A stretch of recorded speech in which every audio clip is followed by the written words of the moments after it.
Today I'm going to be changing the lower control arm on a 2000 Ford Windstar with a bad ball joint. You can't just replace the ball joints in these, you're going to replace it as an assembly. You can see the play in the lower ball joint. You can hear it rattling, going over bumps. So we're going to slap that off, put the new one in. So, first thing we're going to do is get the tire off and get that out of the way. So you can see the lower control arms attached to the subframe at 2 points. Here on the left, we're working on the driver's side control arm right now. And right here on the right. And then of course, the pinch bolt on the steering knuckle, where we saw the play in the lower ball joint. So we got a 13/16 bolt on the outside here, and you got to retain the inside of the bolt with a 10mm 6-point deep socket to keep it from spinning. And just obviously you want to be careful of the transmission return line coming along the subframe, which sits just underneath that bolt.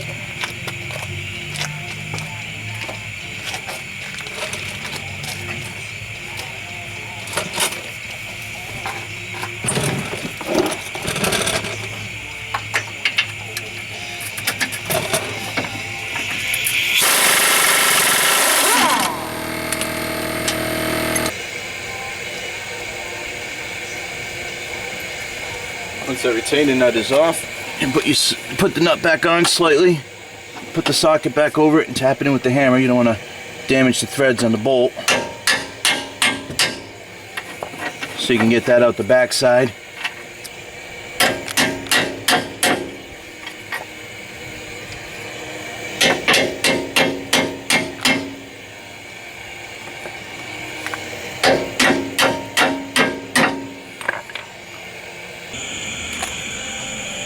Alright, we're going to remove the lower bolt on the control arm from the steering knuckle. The outside head of the bolt is 18mm. The backside nut of the bolt is 18mm.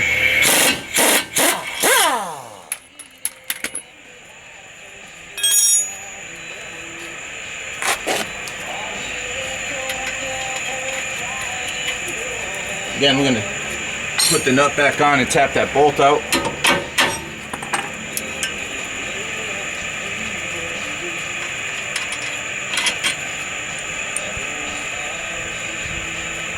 And take a pry bar, get it up in there where it pinches the bolt. Just kind of separate that a little bit.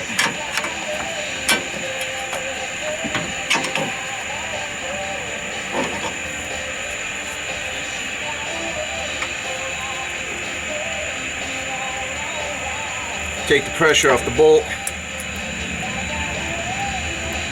We can drop the lower control arm down.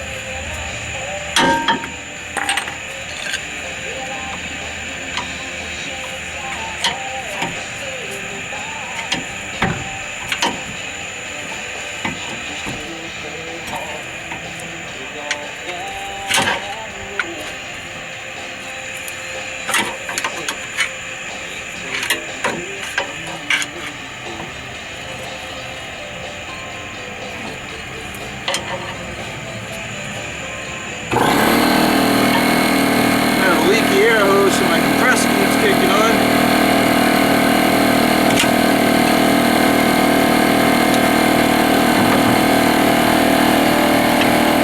And we have the lower control arm separated from the steering knuckle.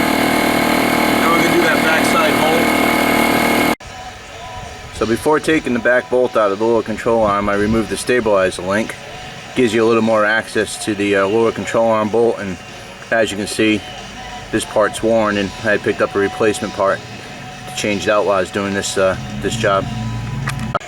So the back side of the lower control arm also has a 13/16 nut on the bolt, and the bolt head is 18mm. I think I forgot to mention that if you do take the stabilizer link out, that those nuts are also 18mm, and you might need a small 8mm 6-point socket to hold the ball joint on those in place while you're taking that nut off. So I'm going to go ahead and remove this. I'm going to do this the old-fashioned way with a ratchet. Alright, so I got the old control arm out. Did have to use a punch and a hammer to finish punching that front bolt out from the subframe, but that wasn't that big of a deal. Then I got the replacement parts right here. I got at Advanced Auto Parts.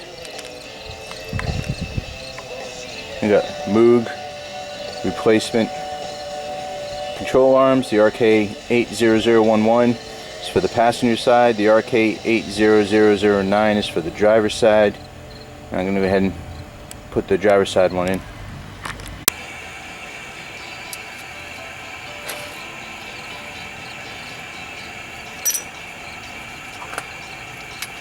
So now that I got the lower control arm in, you want to put when you're putting the lower control arm in, you want to put the front side in first and get that bolt seated, because those bushings are going to need to flex a little bit.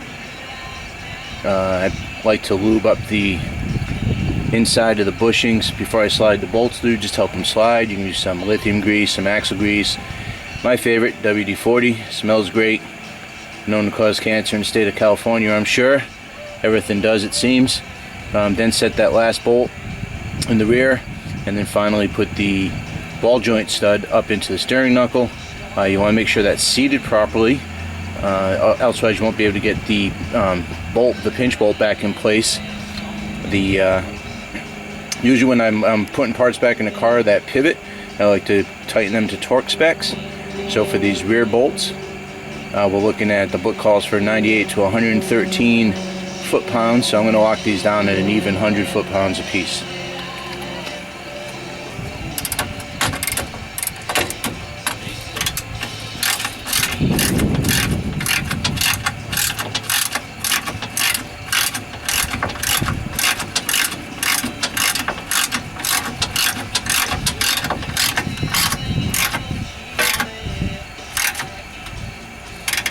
So I drew the bolt in using the rear 10mm socket, and now I'm going to get it to torque spec.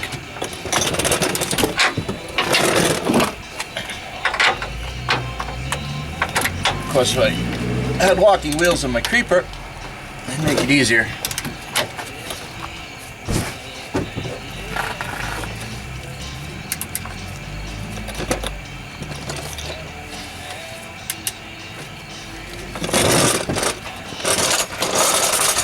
Oh, we can just abandon the creeper altogether. There we go. You hear that click in, and move on to the rear.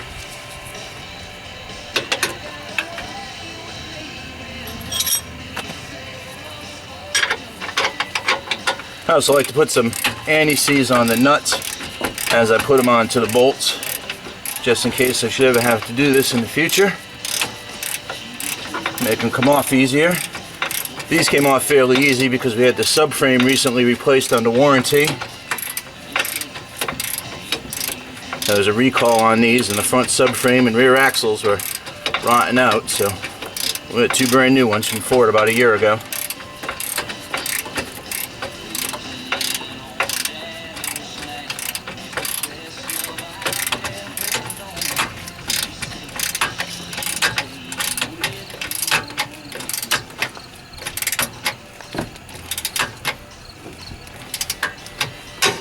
Then you heard that one click in. Then we're just going to do the pinch bolt after we reset the torque wrench to about 50 foot-pounds. That calls for 45 to 55, so we're going to split the difference. I had to stop for a minute there. The bolt size that came with the lower control arm has a 19mm head on it. I had to get an extension for my torque wrench so I could fit it in here and get this locked down to 50 foot-pounds.